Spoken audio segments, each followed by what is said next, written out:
ইরানের বিরুদ্ধে যুক্তরাষ্ট্রের সামরিক অভিযান অপারেশন এপিক ফিউরি শুরু হওয়ার পেছনে কেবল কৌশলগত হিসাব নিকাশই নয়, বরং উচ্চ পর্যায়ের রাজনৈতিক প্রভাব ও মনস্তাত্ত্বিক প্ররোচনাও গুরুত্বপূর্ণ ভূমিকা রেখেছে, এমনটাই ইঙ্গিত দিচ্ছে বিভিন্ন নির্ভরযোগ্য সূত্র।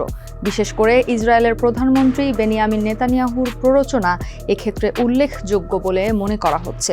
এ নিয়ে এক রোমহর্ষক তথ্য উঠে এসেছে রয়টার্সের প্রতিবেদনে। যদিও সাবেক মার্কিন প্রেসিডেন্ট ডোনাল্ড ট্রাম্প আগেই ইরানের বিরুদ্ধে সামরিক পদক্ষেপ নেওয়ার চিন্তা করেছিলেন, তবে চূড়ান্ত সিদ্ধান্ত গ্রহণের ক্ষেত্রে নেতানিয়াহুর কৌশলগত প্ররোচনা একটি গুরুত্বপূর্ণ প্রভাবক হিসেবে কাজ করেছে। ইরানে যুক্তরাষ্ট্র ও ইসরায়েলের যৌথ আগ্রাসন শুরুর 48 ঘন্টার কম সময় আগে মার্কিন প্রেসিডেন্ট ডোনাল্ড ট্রাম্পের সঙ্গে ফোনে কথা বলেছিলেন যুদ্ধবাজ ইসরায়েলি প্রধানমন্ত্রী বেনিয়ামিন নেতানিয়াহু।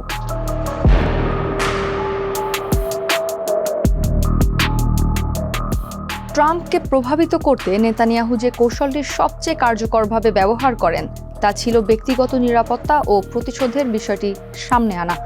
অভিযোগ রয়েছে 2024 সালের নির্বাচনী প্রচারের সময় ইরান ট্রাম্পকে হত্যার ষড়যন্ত্র করেছিল।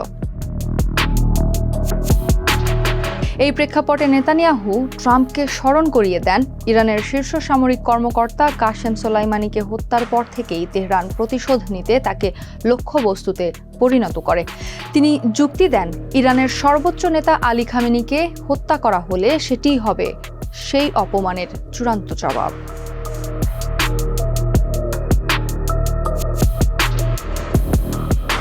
গোয়েন্দা তথ্যের বরাতে নেতানিয়াহু দাবি করেন, খামেনি ও তার ঘনিষ্ঠ সহযোগীরা তেহরানের একটি নির্দিষ্ট কম্পাউন্ডে গোপন বৈঠকে বসতে যাচ্ছেন।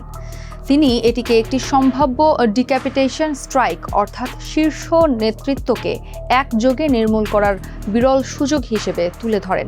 এ তথ্য ট্রাম্প প্রশাসনের কাছে অত্যন্ত গুরুত্বপূর্ণ হয়ে ওঠে এবং এর ভিত্তিতেই ইরানের নেতৃত্বকে সরাসরি আঘাত করার ধারণা শক্তিশালী হতে থাকে।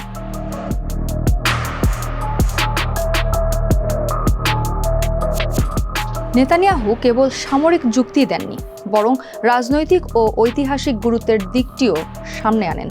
তিনি ট্রাম্পকে বোঝানোর চেষ্টা করেন, এই অভিযোগ সফল হলে তা হবে একটি ইতিহাস। তার যুক্তি ছিল, খামেনি শুধু পশ্চিমা বিশ্বেই নয়, অনেক ইরানি নাগরিকের কাছেও অজনপ্রিয়। ফলে তাকে সরিয়ে দেওয়া গেলে সাধারণ জনগণ রাস্তায় নেমে আসবে এবং 1979 সালের ইসলামী বিপ্লবের পর প্রতিষ্ঠিত শাসন ব্যবস্থা ভেঙে পড়তে পারে। নেতানিয়াহু আরও বলেন, এই অভিযোগের মাধ্যমে ইরানের ব্যালিস্টিক ক্ষেপণাস্ত্র কর্মসূচি ধ্বংস করা, নৌ সক্ষমতা দুর্বল করা এবং পারমাণবিক কর্মসূচিকে স্থায়ীভাবে থামিয়ে দেওয়া সম্ভব হতে পারে। শেষ পর্যন্ত 27 ফেব্রুয়ারি ট্রাম্প এই সামরিক অভিযানের অনুমোদন দেন। পরদিন 28 ফেব্রুয়ারি খামেনি নিহত হওয়ার ঘোষণা আসে, যা আন্তর্জাতিক অঙ্গনে ব্যাপক প্রতিক্রিয়া সৃষ্টি করে।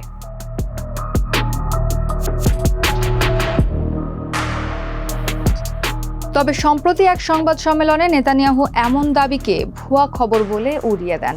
তিনি বলেন, ইসরায়েল যুক্তরাষ্ট্রকে ইরানের সঙ্গে যুদ্ধে টেনে এনেছে এমন দাবি ভিত্তিহীন। ট্রাম্প নিজস্ব বিবেচনাতেই সিদ্ধান্ত নিয়েছেন। তবে সংশ্লিষ্ট সূত্রগুলোর দাবি, ইসরায়েলি প্রধানমন্ত্রী অত্যন্ত সূক্ষ্ম ও কার্যকর মনস্তাত্ত্বিক কৌশল প্রয়োগের মাধ্যমে ট্রাম্পের সিদ্ধান্তকে প্রভাবিত করতে সক্ষম হয়েছিলেন।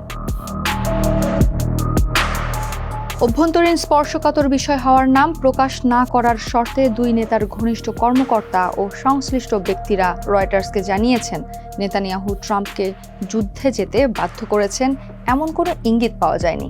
তবে প্রতিবেদনে এটি স্পষ্ট, ইসরায়েলি এই নেতা অত্যন্ত কার্যকরভাবে নিজের দাবি তুলে ধরেছিলেন। বিশেষ করে খামেনিকে হত্যার সুযোগ পাওয়ার বিষয়টি প্রেসিডেন্টের কাছে বেশ গ্রহণযোগ্য ছিল। আয়াতুল্লাহ আলী খামেনি নিহত হওয়ার পর ট্রাম্প বারবার ইরানিদের বিদ্রোহ করার আহ্বান জানান, কিন্তু তাতে কোনো কাজ হয়নি। বরং যুদ্ধের চতুর্থ সপ্তাহে পুরো অঞ্চল এখন ঘোরতর সংঘাতের কবলে।